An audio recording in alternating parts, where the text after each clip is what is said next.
মাথায় জীবনে কোনোদিন চুল গজাবে না ইনশাআল্লাহ। হ্যাঁ, তুমি যতই তেল মালিশ করো, যতই খাবার খাও, আর চুল গজাবে না ইনশাআল্লাহ। বলে সংবিধানে বিসমিল্লাহ থাকবে না ইনশাআল্লাহ, রাষ্ট্রধর্ম ইসলাম থাকবে না ইনশাআল্লাহ। আমার প্রিয় এলাকাবাসী, আমার এলাকার যুবকদের সুবিধার জন্য আমি একটা মদের বার উদ্বোধন করব। আর এই মদের বার উদ্বোধন করব, এখানে যুবকেরা ইয়াবা ট্যাবলেট পাবে, শুকনো গাঁজা পাবে, ভিজা ফেন্সিডিল পাবে। এখানে তারা ফেন্সিডিল খাবে, ইয়াবা খাবে, গাঁজা খাবে। পুলিশ ডিস্টার্ব করবেন না ইনশাআল্লাহ।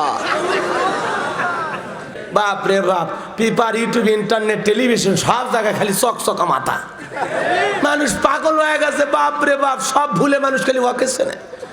এমন ফাঁসা ফাঁসলো, এমন পা স্লিপ কাটলো, নায়িকার সাথে 3 মিনিট 17 সেকেন্ডের অডিও ক্লিপ ফাঁস, জায়গা মতো গেল বাঁশ।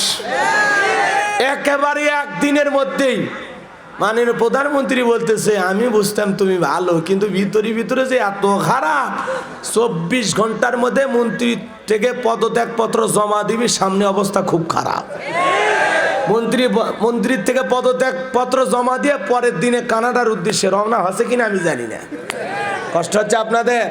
মন খারাপ করেছেন? আল্লাহ পৃথিবীতে কিছু কিছু মানুষকে ক্ষমতা দিয়া তাদেরকে পরীক্ষা করে। আল্লাহ কাউকে ক্ষমতা দিয়ে ইজ্জত সম্মান দাঁড় করে, আবার কাউকে ক্ষমতার চেয়ারে বসাইয়াও জুতার বাড়ি খাওয়ায়। কথা কন ঠিক না? এই জন্য ক্ষমতা পেলে লাভ দেওয়া যাবে না, পাগল পারা হওয়া যাবে না।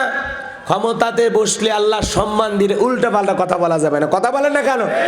বাপ রে বাপ, ক্ষমতা পাইয়া কি কয় না কয়, টুপি মাথায় দিয়ে বলে সংবিধানে বিসমিল্লাহ থাকবে না ইনশাআল্লাহ, রাষ্ট্রধর্ম ইসলাম থাকবে না ইনশাআল্লাহ। আচ্ছা কোন তো সব জায়গায় কি ইনশাআল্লাহ মানায়? মানায়? মনে করেন একজন নেতা দাঁড়ায়া বলতেছে, আমার প্রিয় এলাকাবাসী, আমার এলাকার যুবকদের সুবিধার জন্য আমি একটা মদের বার উদ্বোধন করব। আর এই মদের বার উদ্বোধন করব, এখানে যুবকেরা ইয়াবা ট্যাবলেট পাবে, শুকনো গাঁজা পাবে, ভিজা ফেন্সিডিল পাবে। এখানে তারা ফেন্সিডিল খাবে, ইয়াবা খাবে, গাঁজা খাবে। পুলিশ ডিস্টার্ব করবেন না ইনশাআল্লাহ। শয়তান কবে আমি এত খারাপ না। কথা কান ঠিক কি না?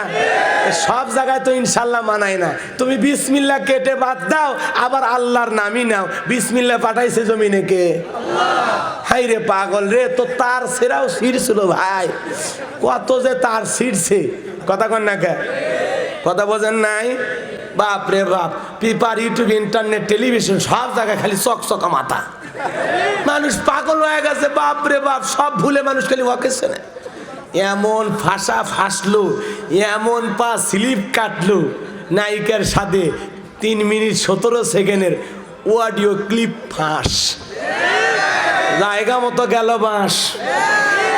একেবারে একদিনের মধ্যেই মাননীয় প্রধানমন্ত্রী বলতেছে, আমি বুঝতাম তুমি ভালো, কিন্তু ভিতরে ভিতরে যে এত খারাপ। 24 ঘন্টার মধ্যে মন্ত্রী থেকে পদত্যাগপত্র জমা দিবি, সামনে অবস্থা খুব খারাপ। মন্ত্রীর থেকে পদত্যাগপত্র জমা দিয়ে পরের দিনে কানাডার উদ্দেশ্যে রওনা হচ্ছে কিনা আমি জানি না। কষ্ট হচ্ছে আপনাদের? মন খারাপ করেছেন? এই জন্য সংবিধানে বিসমিল্লাহ রয়েছে ইনশাআল্লাহ, রাষ্ট্রধর্ম ইসলাম আছে, থাকবে ইনশাআল্লাহ। কিন্তু তোমার ক্ষমতা থাকলো না ইনশাআল্লাহ। তোমার মাথায় জীবনে কোনোদিন চুল গজাবে না ইনশাআল্লাহ। হ্যাঁ, তুমি যতই তেল মালিশ করো, যতই খাবার খাও, আর চুল গজাবে না ইনশাআল্লাহ। এই জন্য বেশি লাভ দিতে নাই। আল্লাহ একটা সম্মান দিয়েছে, তুমি একটা প্রতিমন্ত্রী, আল্লাহ একটা সম্মান দিয়েছে জনগণের কল্যাণে, মানবতার কল্যাণে, ইসলামের কল্যাণে। কিভাবে রাজনীতি করা লাগে, একটা হিংসাত্মক মনোভাব নিয়ে আগল পাগল কথা বইলে দেশে টিকে থাকা যায়?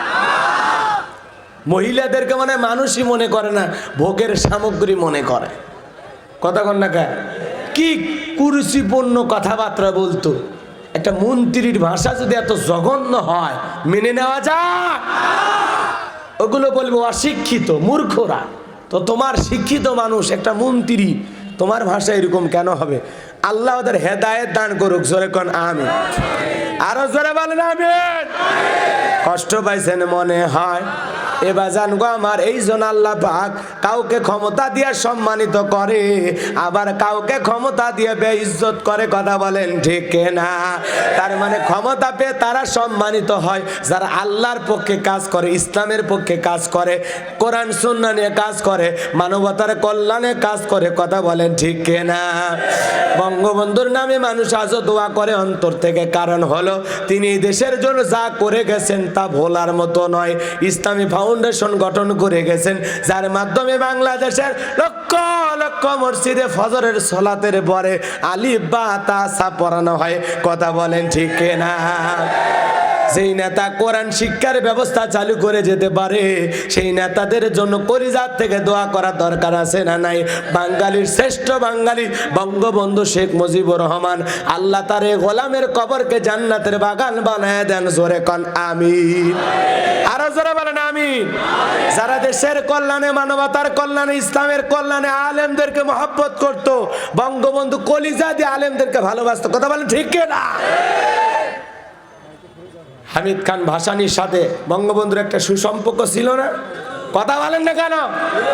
এই জন্য ভাইয়েরা আমার, আলেমদেরকে মহাব্বত যারাই করবে তাদের জন্য আমাদের দোয়া ভালোবাসা আছে না? যারা ইসলামকে ভালোবাসবে, কোরআনকে ভালোবাসবে, তাদের জন্য দোয়া ভালোবাসা আছে না? না? কিন্তু মনে রাখতে হবে, মনে রাখতে হবে আল্লাহ এই চেয়ারে সবাইকে বসায় না, যাদেরকে যোগ্য মনে করে তাদেরকে বসায়, কিন্তু কিছু অযোগ্য লোক অনেক সময় এই চেয়ারগুলো দখল করে। কথা বলেন ঠিক কিনা?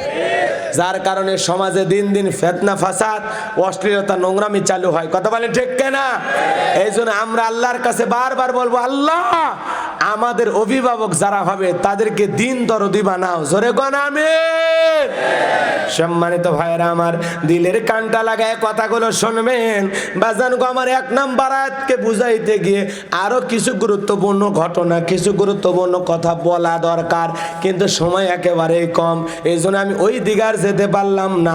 সহজ কথা আপনাদেরকে এতটুকু বোঝায়, মনে রাখবেন সকল ক্ষমতার একমাত্র মালিক আল্লাহ। আমার আল্লাহর ওপরে কারো পাওয়ার চলে না। এজন্য আমরা এমন এক আল্লাহর গোলাম, সারা পৃথিবীর মানুষ যে আল্লাহর গোলাম, আমরাও সে আল্লাহর গোলাম। খালি কি গোলাম, আমরা গোলামের ঘরের গোলাম। কথা কোন ঠিক কিনা?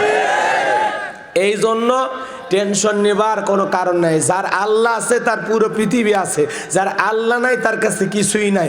আমরা আল্লাহকে চাই। জোরে বলেন কাকে চাই? আরো জোরে বলেন কাকে চাই? আল্লাহর ভালোবাসা বুকের মধ্যে নিয়ে সামনে এগিয়ে যাব ইনশাআল্লাহ।